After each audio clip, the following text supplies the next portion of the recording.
Hi everyone, it's Catherine. Today's video is going to be a little more relaxed, maybe a little more serious, possibly, potentially, I don't know.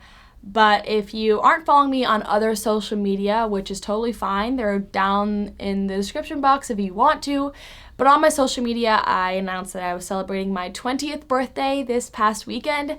So I'm officially not a teenager anymore. I'm not 16, obviously, and I've been doing a lot of reflecting over the past couple of days about how much my childhood and my hometown and my teenage years really did influence me and influence where I am now. So I wanted to kind of reflect on that since I'm at this mark in my life.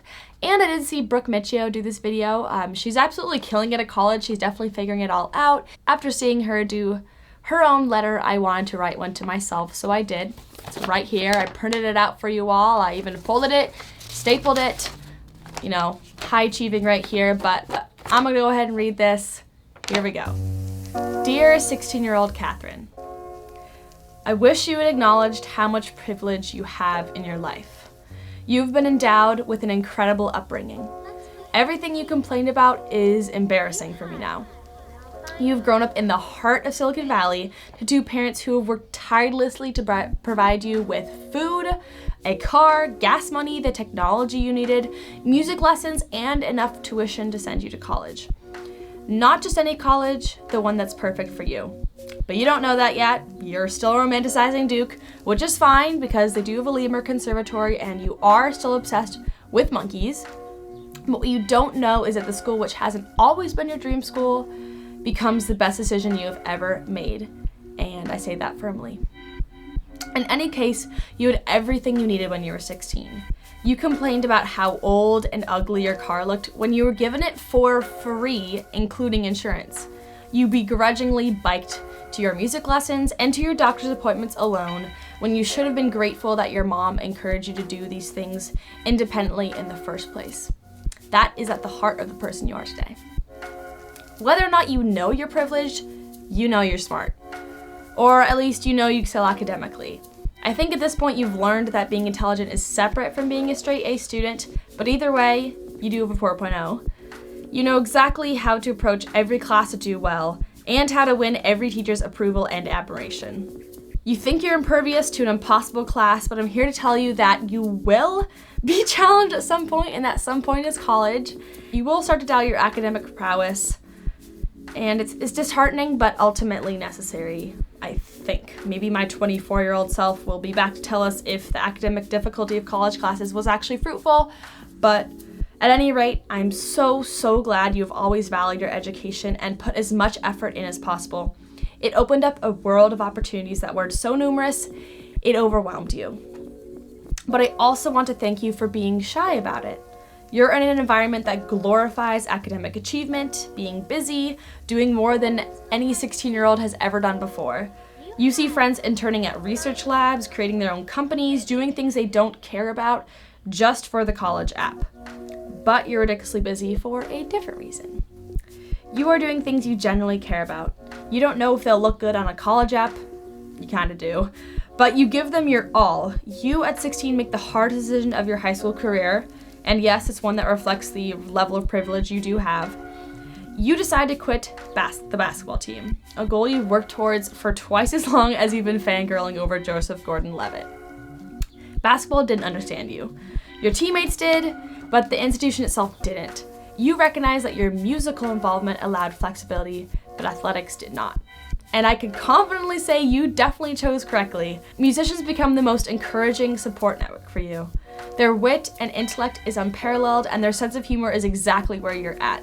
These are the people that drive you to always do more, even though you don't practice a tenth of the amount you should. And being the only female in an all-male trumpet section taught you about what it's like to be in a boys' club, and that'll help you for business. That's all I'll say for now. You have your first kiss at the tail end of this year. You are so glad you're still 16 because you're already a late bloomer in this category, and being 17 and having your first kiss might be unbearable. You have your first boyfriend, if you can even call him that.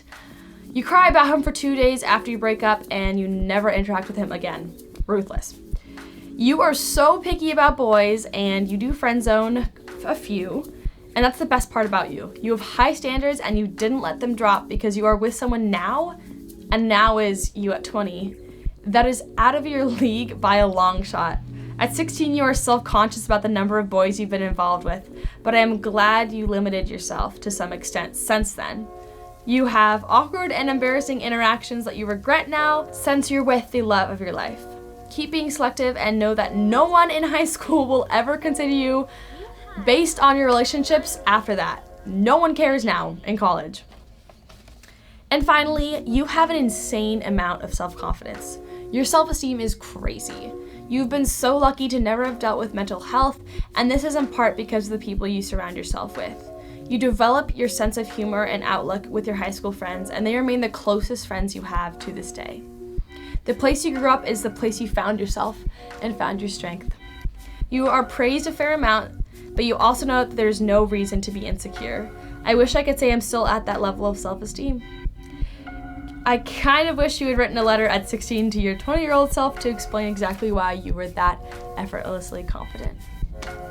Maybe you're confident because you never shared your YouTube with anyone. You had a handful of friends who knew about it, and your family always shared it with their coworkers, but you were uncomfortable. You didn't think anyone would understand it or even want to understand it, and you were never able to fully express yourself. In college, you've been granted the freedom to open up about all facets of your identity, including YouTube. And whether people make fun of you for your boyfriend does my makeup video, or if they run up to tell you that you're the reason they're at USC, you own it. Sometimes your name Catherine is simply conflated with your online presence Katherout, which you don't know is your channel name yet. It definitely gets changed from my preppy style, thank you, my god, because it's your most salient feature, but that's okay. You have created a community on this channel that is in the back of your mind all the time. So thank you for those of you watching for being with me since 16 or earlier. I have grown up on this channel and I'm so excited for the year 20. Cather out of the teenage years and Cather into the third decade of my life. Thank you so much for watching. Definitely comment below with how you feel and how you reacted to this video, and I'll see you all next time. Cather out.